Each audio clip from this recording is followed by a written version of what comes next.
Joe, Chuck the movie guy. I interview celebrities for a living. It's what I do. What are you doing here? I know. You're slumming. Two hours ago, I was talking with Taylor Lautner. Oh my God. But this is where I want to be. This is going to be a letdown. Come No. on. This is what I'm trying to say is people. I love what I do, and if people go, I want your job. That's right. You're my dream. The props and being right in the center of the movie. I talk to the stars, but come on, you actually get what makes movie, pieces of history. It's fun. It really is. I mean, I every morning say to myself, oh my God, I'm so lucky. And it's been like this amazing ride because I started out as a kid from Rhode Island watching movies and dreaming of coming to Hollywood, and I came to California to go to college and television production major. Always like, oh my God, and it's like to live out this dream and like to do this for a living and then have a television show that follows me around. It's been like, it really is surreal. When I saw the promo for the first time on the show, on the Syfy, I was like, I literally sat up in my chair and went, is this happening? Is this really true? We won! I thought it was a one-shot deal. I didn't know it was going to be a whole series. Yeah, now we're in 24 episodes, hopefully more are coming. But what's great is I tell people, this is for all the people at Comic-Con, all the people who collect, for the fans around the world. Here's a chance to have a forum. I am fascinated with the show just because you see little trinkets that could be made of cheap plastic that go for thousands, hundreds of thousands of dollars, if not millions of dollars in some cases. And but on the show, we find out about you. We find out you are actually a collector, but they never really talk about it. What do you have? I mean, how can you be a collector in the job of selling? Because one of the things I've taught my staff and my son and stuff is I never collect what I sell. Okay. So the things that I have from the film industry or television industry were given to me. Okay. So I have a lot of friends in the industry like Frank Darabont and a lot of these guys who will give me things. It's more about sentimentality to me. If you were to come to my house or my office, I have a real eclectic collection. It's more about the people and that I've met over the years who become friends, who I'll be in a film with, who'll give me a present or give me a things. Stan Winston was one of my best friends. Right. I worked with him when he was alive. I've taken care of his estate for his family. So I have things the family has given me. Right. And I would never sell them because it's so personal to have this connection to these people. But then I collect everything. I collect comic book art. I collect comic books. I collect minerals. I'm very, very eclectic. And it's just like I'm as big a fan as anybody else. But you're also, it's like when I know the show's heavily edited, but when you say something that's worth it usually goes for that price at the auction. Are you that good at your job, or you just? I think I'm that good at my job because you got to realize that we created a market that didn't exist. When I started doing this in 1996, I will tell everybody, I'm really lucky. And when I decided to do this in 1996, I was friends with the guys that own Planet Hollywood. So Robert Earl and Keith Barish was starting to kick up their business. Yeah. I was able to work with them and open up 100 Planet Hollywoods. So I was on the ground floor of this collectible. When people said it was junk, people laughed at me. People say, are you out of your mind? Why are you doing this? I'm like, this stuff is great. This stuff is junk.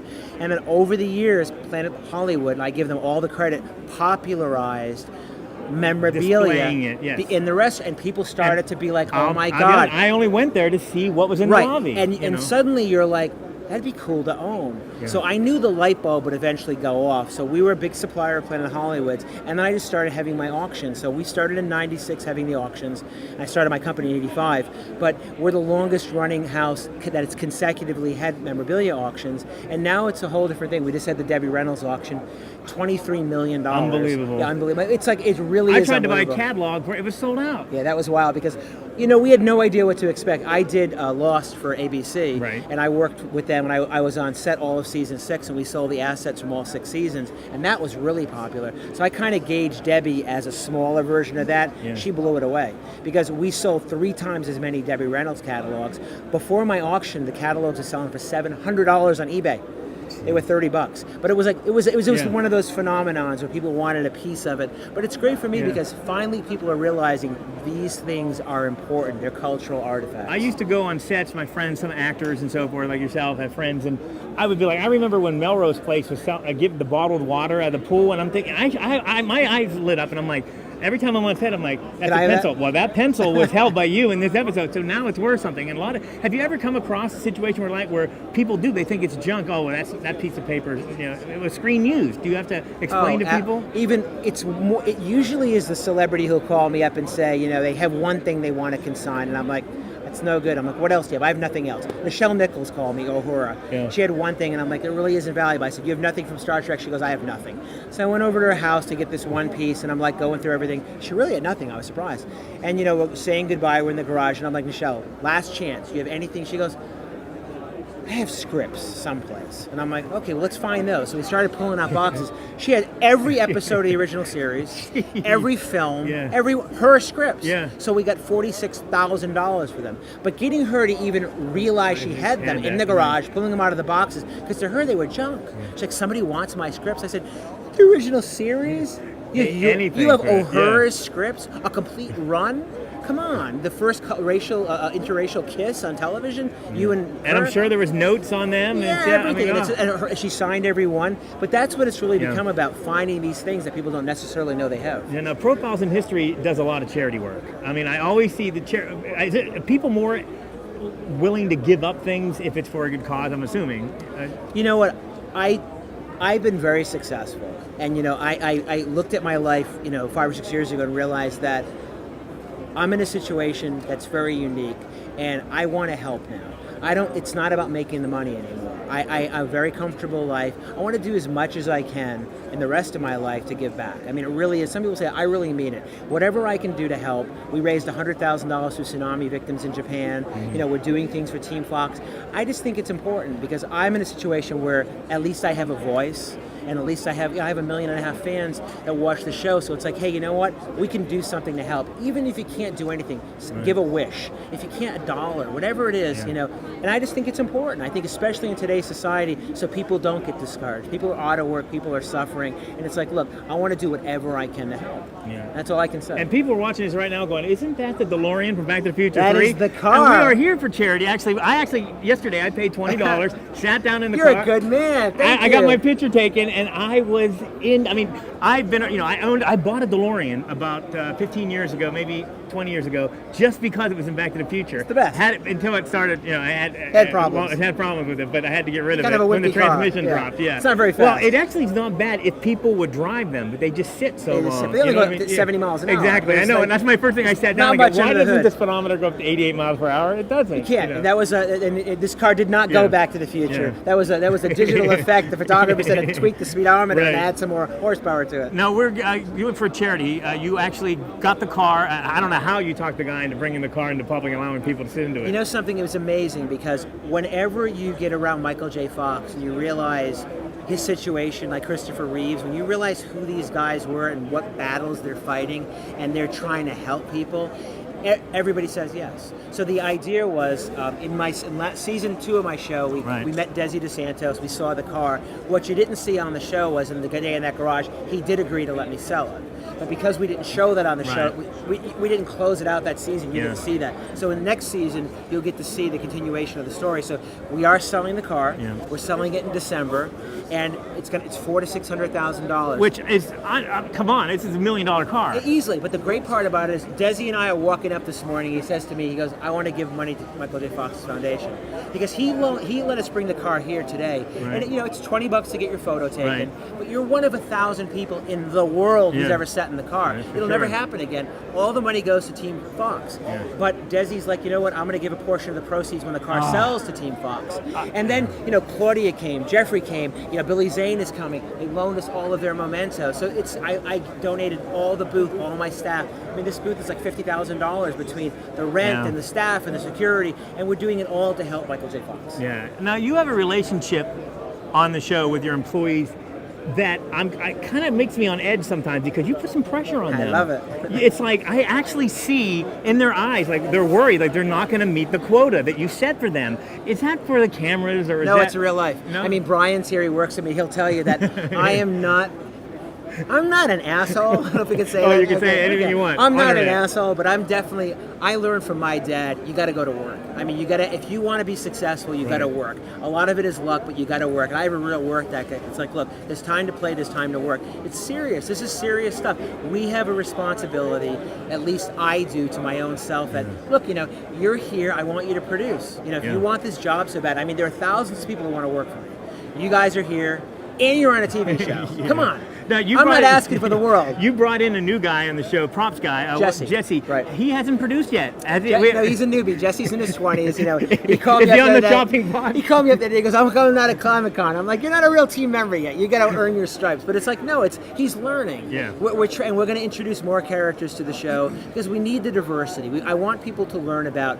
And next season, we're going to go behind the scenes more. I want people to learn more about how the props are made, take you more access to the studios, more access to productions. Tracy in season 2 was turned into a zombie by Greg Nicotero. Frank Darabont's going to put her on the show. She's going to be on Walking Dead, and she'll be a real zombie. Yeah. So we'll take you out there. We'll film that. We'll show all the behind the scenes of. And you'll see much more of that develop in the show. When I went to the special effects shop we did for Narnia, they actually made me up as one of the Narnia people. Oh, wow. I mean, I was in the So chair you're for at K&B. K&B, and it was Those like guys are great. that was one of the best days of my life. Howard Berger. You know and what I Greg, mean? they're I the did best. not want to take the makeup off. It was just and those guys, and I was walking around, and I was surprised because when I was walking around there, I was seeing stuff. I'm thinking, I wonder why they didn't film this stuff on the show. I mean, they had live aliens and stuff, and it just. You know what it is? It's like I tell people when you make a television show, you know, you have 40. We film for 47 days, and we have to pack in stories that make sense. So as you're going along, you start to watch the footage, and what you think visually works doesn't always work. So you learn kind of like, you got to get a story. You got to have a beginning, a middle, and the end. So when we figure out what our arc is, at the end of the day, you can only show so much. So, you know, we do have the extended. If you go to syfy.com, you'll see much more extended versions. You'll see what you're talking about because we do cover all that. Right. But at the end of the day, we have to make television. So it has to be 22 minutes of paced, compelling television. And we're learning because I'm trying to talk to the fans as much as possible. Right. What don't you like? Yeah. I want to do what you like. Well, tell me what you like about the show. What do you want to see more of? What do you want to see less of? Because now I'm able to basically go out and say, okay, I can craft stories that are more interesting. Right. Because we have a lot of possibilities.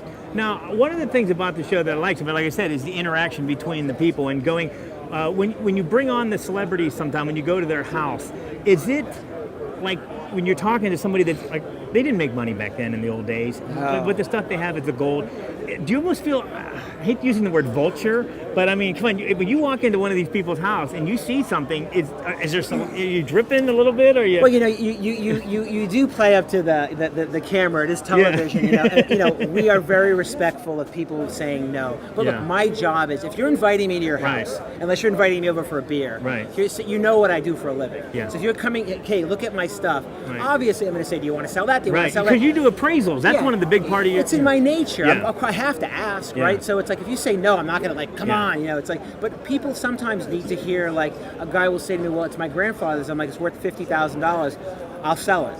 But sometimes people have no idea. But that's the thing that when they hear a number, they're like, it's life changing to some people. Yeah. It's like when my kid can go to college. Yeah. Well, Desi's looking at the car. I mean, it's a part of his retirement. He doesn't want to sell this. Yeah, I'm sure after being here this week, I'm sure there's part of him that's like, you know what? This is the best venue in the world. So it's difficult. And I never force anybody to do anything. I just tell them, look, there's this opportunity, it's available, it's whatever you want to do. But remember, before we go to somebody's house, we've probably talked to them. We probably have some idea of where they're coming from. It's not like going in and saying, do this now. Well, now, have you ever gone in to do an appraisal and wanted something for yourself, for your own private collection? Absolutely. Happens all the time. Oh, really? It's very difficult when when we did David Walper was one of my best friends. He passed away recently, and he was a producer. He did Willy Wonka. So years ago, David called me and he said he endowed USC. There's the David Walper Center there at the film school. He called me and said, I want to do, this was 10 years ago, I want to do the 40th anniversary of Wonka because I want to do something big. I have the biggest Willy Wonka collection in the world, and I own everything. And David's over the years helped me build my collection, but he has things that he wouldn't let me have. Like he has Charlie's Golden Ticket. Oh, okay. So it was always this kind of thing. He'd call me for favors of people. I'm like, what about the ticket? You know, but it was just running joke. So, you know, it's hard because they know how passionate I am about it. But at the end of the day, you make these amazing friendships. So David and I became buddies. So to me, the relationship is so much more important than anything else. And to have his friendship and the camaraderie and the trust. So at the end of the day, that is the most important thing for me than anything else in this stuff. Do you think the ruby red slippers that were stolen will ever be recovered? I really do. I think they will recover. I think one day that story will end. I think that probably it's a sinister story. You know, I think it was an inside job personally, and I think one day they'll pop up. I think there's just too much. They're so high profile, and I'm going to beat the drum to the day I die. I think it's a matter of I think that person has to die, and then the family finds. I don't know. I mean, or somebody tells, or somebody yeah. Because that person how do you says own something, the biggest memorabilia in history, and not sell it? You must be the person who stole them must be like, I've got to tell someone. I got to show them to somebody. That's the reason you stole them. But eventually, you know, we're saying, no questions asked. Send them to me. Drop them off my office. I'll give you a $200,000 reward. The insurance company will be happy to pay you. Yeah. And you know what? Give the slippers back.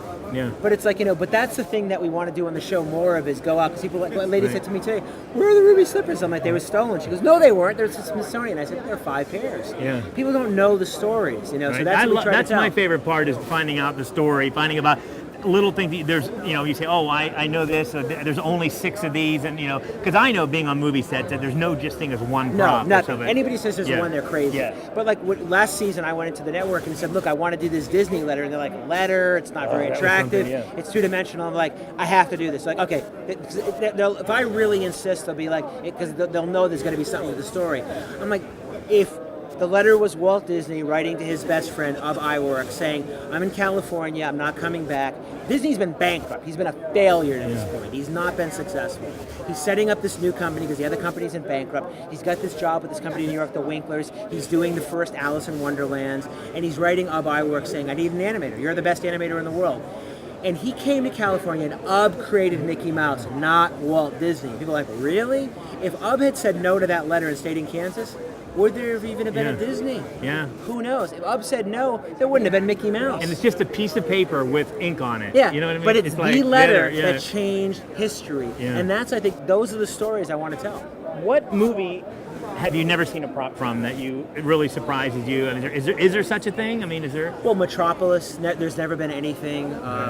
And a lot of the early movies, I've never seen anything from Frankenstein. Dracula, Bela Lugosi Jr. owns the cape. I've never seen anything from Frankenstein, Dracula. A lot of the early Universal horror, I've had like swatches of mummy cloth, but I've never seen anything important from any of the Universal horror films. How big is the world of fakes? Is there a? I mean, I don't say so much of fakes. There's a lot of replicas. Okay. And what happens in the film industry is a lot of these guys now, because the stuff has become so valuable, a lot of access to molds. Okay. So you get a prop shop who make a few extra, and they sell them on the black market. And when the studios find out, they get pissed. So it's like you have to be watchful of that because the studios are ever policing, what I do and what is done out here. So we work really closely with the studios to make sure there aren't problems, there aren't things stolen. I'm really fortunate. Michael Bay is a good friend. We just got all the stuff from Transformers 3. Oh, wow. So we'll be selling those this winter. So he's a real big advocate of getting stuff out into the fans' hands. I see things come on the show when studio, like donation for charity things, and you literally don't know when you're opening the box what's in there. Is that almost like Christmas? Or It is like Christmas. To me, it's all about getting the stuff. It's all about opening the box. I love the mystery box. It's like, what's in the box? Yeah. It's like when Bill Malone sent us the gun from Forbidden Planet. Yeah. To me, it's like, it's so cool to have it and show it and be like, because I want people to get my catalog and when they flip the pages go, no way, you got that? That to me is the greatest compliment. I just get mad when I see something like, oh, I had money back then. If I'd have known, I would have bought it. And so, But you might say that in 20 years. That's true. You might say, because I still think, proportionate-wise, this is expensive. But still for a few $1,000s, you can still buy great things. Yeah. This field is still really in its infancy compared to everything else. To me, it's all about Back to the Future. I mean, I own a license plate from one of the cars on That's Back to the cool. Future. I love that. I own a prop from Batman. It's like, I'm a poor guy, I work for myself. I can't afford it, but they're the most precious things in the world to me. And, and just the saying that, just knowing, like they told me earlier yesterday, they said, well, that's about $1,600. And I'm like, say what? Never in a million years would I ever sell it. But it's just like, I had no idea. I was thinking $300, $400. But it's nice to know. In the back of your head, you're like, well, ever that rainy day comes. That's what we tell people, even like you. Yeah. Should that day come, to call.